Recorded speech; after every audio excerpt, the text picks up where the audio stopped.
Par rapport au casting, je savais que je voulais qu'on la rencontre et qu'on fasse des essais avec elle, enfin avec Guslagi Malanda. Mais c'était, enfin, je voulais aussi, parfois c'est bien aussi de voir d'autres comédiennes, enfin, pour avoir des propositions différentes. Donc voilà, donc on avait fait des essais avec quatre ou cinq comédiennes, mais l'intuition qu'on avait au départ, c'est-à-dire que Gus Lagi serait vraiment intéressante dans ce rôle, c'est confirmé dans les essais. Et c'est vrai qu'elle a une telle présence et une telle force intérieure que ça marche très bien parce que son personnage, du coup, arrive à mettre un peu à mal les certitudes du personnage de Léa Drucker dans une scène vraiment centrale et pivot parce que oui, elle pousse, enfin pas du tout de façon agressive, mais elle pousse quand même Stéphanie Bertrand dans ses retranchements et questionne d'une part l'utilité de son travail et aussi une partialité dans le choix des affaires sur lesquelles elle enquête, puisqu'elle lui dit, bah, là, vous vous intéressez parce que c'est des Blancs qui se font blesser, mais quand c'est des Noirs et des Arabes, il n'y a personne.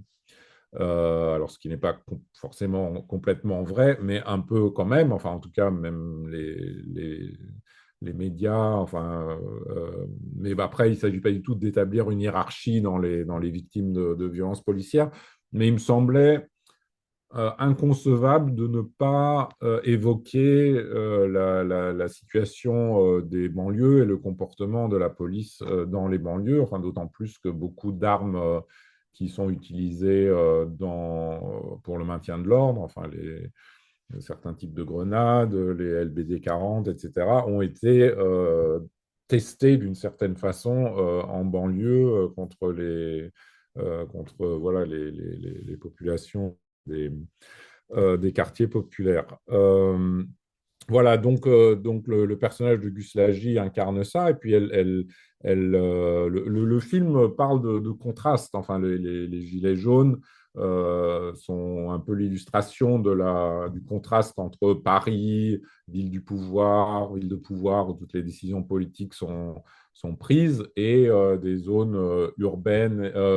non, des zones rurales, pardon, et périurbaines, où les habitants, voilà, ont un pouvoir d'achat faible, ont du mal à joindre les deux bouts et ont l'impression qu'on s'intéresse plus du tout à eux et qu'on ne les voit pas. Enfin, c'est pour ça qu'ils mettent des gilets jaunes pour être vus. Donc voilà, il y a une déconnexion entre la capitale et la province. Et là, le personnage du Slagi, Malanda, enfin, la femme de chambre, permet aussi de parler bah, du contraste entre les quartiers huppés de Paris où elle travaille, dans un hôtel de luxe où la chambre coûte 2000 euros, et, voilà, et la banlieue lointaine où elle habite et où on voit que bah, tous les jours, elle a des longs trajets dans des transports en commun bondés, enfin comme beaucoup de gens, quoi, de raconter ça aussi. Et ce que je trouvais aussi intéressant dans le choix de ce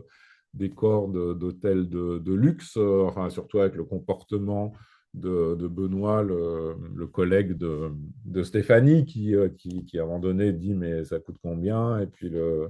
le type de la sécurité de l'hôtel lui dit 2000 euros, et puis il a la mâchoire qui tombe parce que ça doit correspondre à son salaire mensuel. Et puis bon, après, évidemment, il pique les petits savons et il teste le matelas aussi. Donc il y a des petites touches d'humour aussi qui permettent de caractériser le personnage, mais ça raconte aussi surtout, et ça c'était une chose intéressante aussi au moment des Gilets jaunes, c'est que beaucoup de Gilets jaunes ont une origine sociale et géographique semblable à celle de beaucoup de policiers, c'est-à-dire de zones rurales et périurbaines, de milieux plutôt modestes. Et d'accord, d'ailleurs, les Gilets jaunes pensaient que les policiers allaient être de leur côté. Ils ne comprenaient pas pourquoi ils ne l'étaient pas. Et voilà, donc ça raconte ça aussi, que les policiers ne sont pas des nantis. Euh, voilà.